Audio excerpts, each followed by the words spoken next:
নারায়ণগঞ্জে সোনারগাঁও উপজেলা নির্বাচনের প্রচারণায় চেয়ারম্যান প্রার্থী কর্তৃক জেলা আওয়ামী লীগের সাবেক যুগ্ম সম্পাদককে প্রকাশ্যে হুমকির ঘটনা সম্পর্কে বিস্তারিত জানাতে যুক্ত হচ্ছেন সহকর্মী বিল্লাল হোসাইন। বিল্লাল, ইতিমধ্যে নারায়ণগঞ্জে ভোটের মাঠ উত্তপ্ত হয়ে উঠেছে, সার্বিক পরিস্থিতি আমাদের জানাবেন।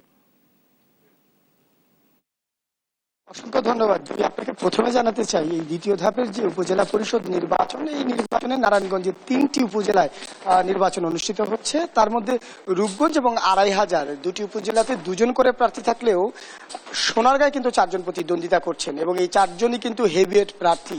তো গত মঙ্গলবার রাতে এই নির্বাচনের একটি উঠান বৈঠকে আনারস প্রতীকের প্রার্থী বাবুল ওমর তিনি কিন্তু প্রকাশ্যে ভোটারদেরকে ভয়ভীতি প্রদর্শনমূলক বক্তব্য প্রদান করেছেন। একই সঙ্গে জেলা আওয়ামী লীগের সাবেক যুগ্ম সাধারণ সম্পাদক এবং সাচিবের সাবেক সাংগঠনিক সম্পাদক বীরুকে কিন্তু তিনি হুমকি প্রদান করেছেন এবং বীরুর বংশ সোনারগাঁ থেকে উচ্ছেদ করার হুমকি দিয়েছেন। তো এই ধরনের বক্তব্যের পর থেকে কিন্তু পুরো সোনারগাঁ এবং নারায়ণগঞ্জ জেলা জুড়ে একটি আলোচনা সমালোচনা সৃষ্টি হয়েছে এবং ভোটাররা কিন্তু এক ধরনের সুষ্ঠু নির্বাচন অনুষ্ঠিত হবে কিনা সেই নিয়েও কিন্তু শঙ্কা প্রকাশ করছেন। আমি আজকে সোনারগাঁতে গিয়েছি এবং সেখানে ভোটারদের সঙ্গে কথা বলেছি।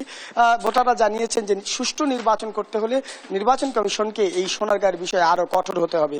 আপনাকে জানিয়ে রাখতে চাই যে এই ঘটনার পর থেকে কিন্তু আওয়ামী লীগের যে নেতাকর্মীরা তাদের একাংশের মধ্যে কিন্তু একটি উত্তেজনাও সৃষ্টি হয়েছে। পাশাপাশি যারা এই মূল ঘটনার যে মূল কারণ সেটি হচ্ছে সমর্থনকে কেন্দ্র করে, যেহেতু দলীয় পথে নির্বাচন অনুষ্ঠিত হচ্ছে না, ফলে এই নির্বাচনে যিনি উপজেলা আওয়ামী লীগের সাধারণ সম্পাদক আবুল কালাম তাকে কিন্তু সমর্থন করেছিলেন বীরু এবং একই সঙ্গে এই বাবুল ওমর যিনি আনারস প্রতীকের প্রার্থী তাকে সমর্থন করেছে বর্তমান সাংসদ সহ সাবেক সাংসদ সদস্যরা। ফলে এই সমর্থনকে ঘিরেই আসলে এমন বক্তব্য দিয়েছেন বাবুল ওমর এবং এ কারণেই মূলত এই যে ঘটনাটি সেই ঘটনাটিকে ঘিরে সুষ্ঠু নির্বাচনে বাধা সৃষ্টি হচ্ছে এমনটা কিন্তু নারায়ণগঞ্জ জেলা নির্বাচন অফিসার তার কাছ থেকে যে সুষ্ঠু নির্বাচনে বাধা সৃষ্টিকারীদের বিরুদ্ধে তারা কি ধরনের ব্যবস্থা নেবেন এবং ইতিমধ্যে আমরা শুনেছি যে বাবুল ওমরকে শোকজ করা হয়েছে, রিটার্নিং কর্মকর্তা তিনি শোকজ করেছেন। তার বিরুদ্ধে আর কি ধরনের ব্যবস্থা নেওয়া হবে বা পরবর্তী কার্যক্রম কি সে বিষয়ে আমরা জানবো। জানতে চাই আপনার কাছ থেকে যে আপনারা কি ধরনের ব্যবস্থা নিচ্ছেন সুষ্ঠু পাশাপাশি সুষ্ঠু নির্বাচনের আয়োজন করতে। ধন্যবাদ আপনাকে। দ্বিতীয় পর্যায়ের নির্বাচন আগামী 21 তারিখে নারায়ণগঞ্জে অনুষ্ঠিত হবে। এই দ্বিতীয় পর্যায়ে 3টি উপজেলায় নির্বাচন অনুষ্ঠান হবে, সোনারগাঁ, আড়াইহাজার এবং রূপগঞ্জে।